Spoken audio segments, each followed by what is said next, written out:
to the Popish plot. I'm Jessica, and today's Wordy Wednesday. And today's plot is Rebuilt, or Making Inviting Parishes. I picked this book, Rebuilt, simply because it's what all the leaderships and groups in our parish are reading. However, I know there are other books, there's other methods, there's other programs that have these same ideas and goals. They just got different ways of going about it. So I'm using this one because it's what we use, but you might connect with something more.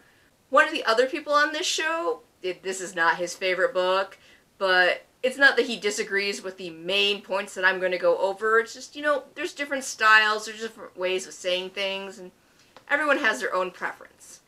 So, important thing to know is that in America, depending on what survey you're taking and exactly how they do the research, usually the biggest religious group in the country is Catholics.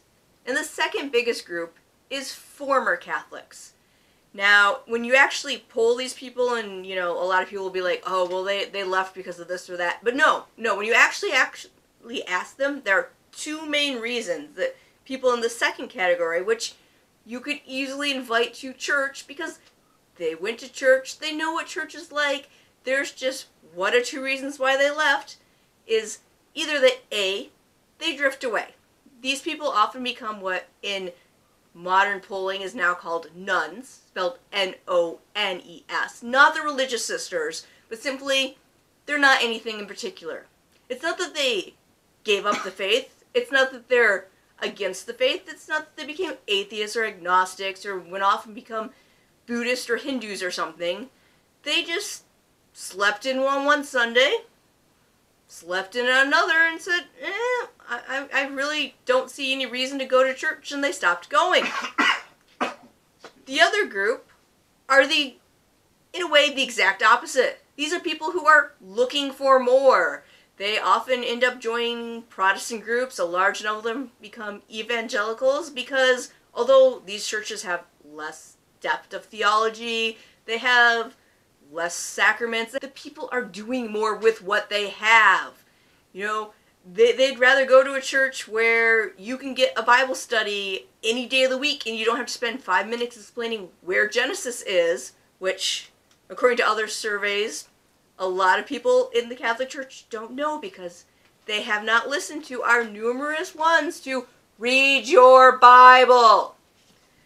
So, anyway, the point is, two main reasons why people become former Catholics. Second biggest group is former Catholics. If we all worked to make our parishes a place where it got rid of those two problems, that would be a huge step.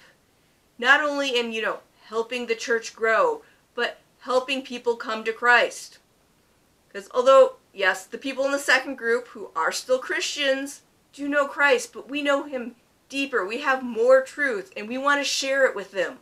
Not because we're trying to poach from the other churches, but just because we want you to know as much truth as possible. So, how do we go and work to get rid of people leaving the church because of these two reasons? One, we do things to make the parish inviting, welcoming. Now, this is not to say get rid of everything, get rid of, all this important theology and, just do whatever the church down the road is doing. No. This book makes a very clear point that that is not the goal. It's not just copy another church. It's see what the people in the area are hungry for, what they need. And although this one is done for largely leadership, so there's a lot of things in it that you can't fix. You can't fix the music. You can't fix the homily. You can't fix that for some reason the 5 different groups that needed money are all at the same one mass asking for it. But there's a lot of things you can fix. There's a lot of things you can do to make a parish a place where people want to go. Because, yes, we have this great deposit of the faith. We have all this truth. But if people step through the door and immediately feel unwelcomed, they're not going to step farther to see this. So, what can you do? 1, smile. I know, sometimes it's hard to smile. I have a non-smiling resting face. I have to make it a point to smile. But sometimes smiling is just all it takes for someone to say, hey, you've noticed me. You care. 2, At an appropriate time and place, say hello. Maybe introduce yourself to someone you don't know. And smile. 3. Unless your parish has gone back to paying for a few pews, you don't own your seat.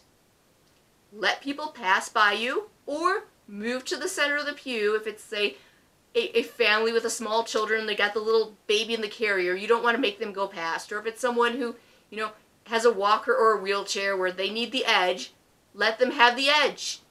If someone shows up before you and they're in your seat, move to a different seat. And smile. 4. You can start a small group. Now, if you're like me, up until probably 7 years ago, I didn't know the Catholics had small groups.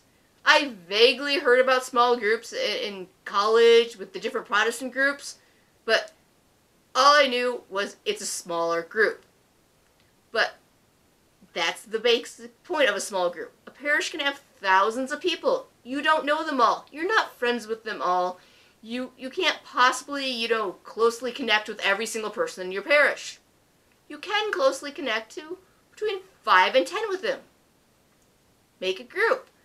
You can pick something simple for what your group's going to do. You can meet once a week at a time that's good for you.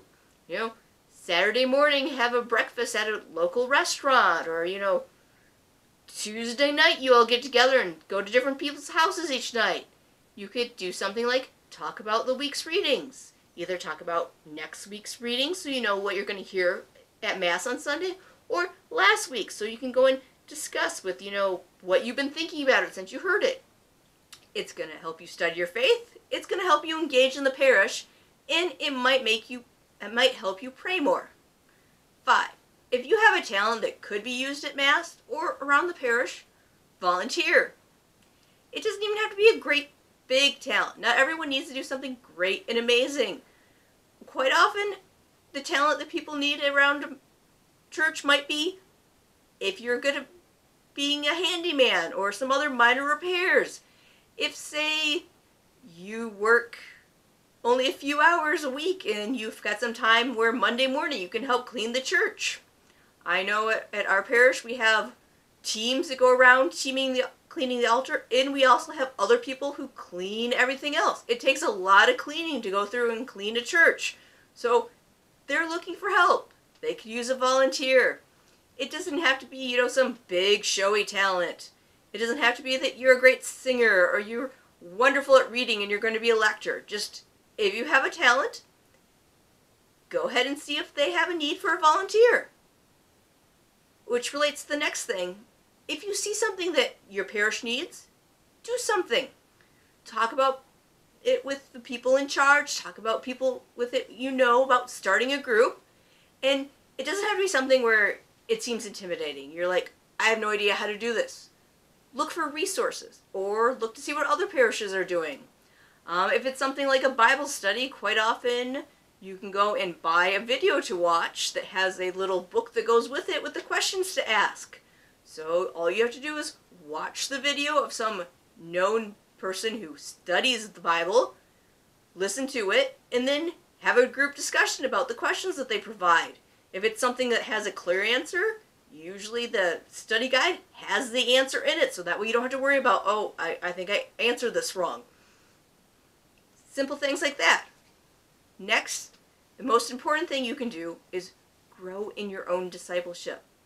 I've been to parishes where I didn't particularly like the style of music, the church wasn't what I would call pretty, but it was clear that they were taking their faith seriously.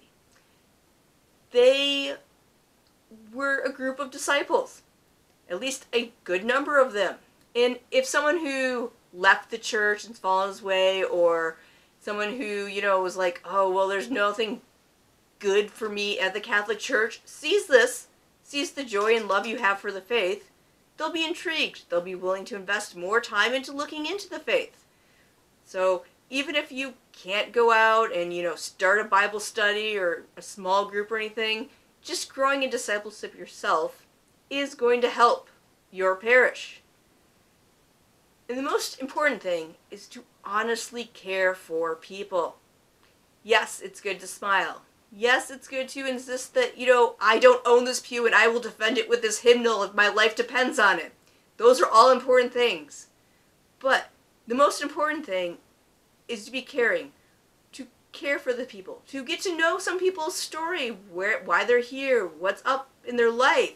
And then, when you see them next, say, hey, how are you? How is that, parent that was sick last week? Or how is that job? I've been praying for you to get a new one because you said you wanted one.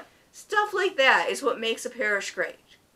So, in conclusion, go ahead and hit the like button. Hit subscribe to get more for our program of doing Go and Grow and just general our episodes. Go ahead and comment about, just one thing you're going to do in the next month to help your parish. It's okay if the comment is smile and not defend my pew like my life depended on it. And until next time, live your faith, love your faith, share that love.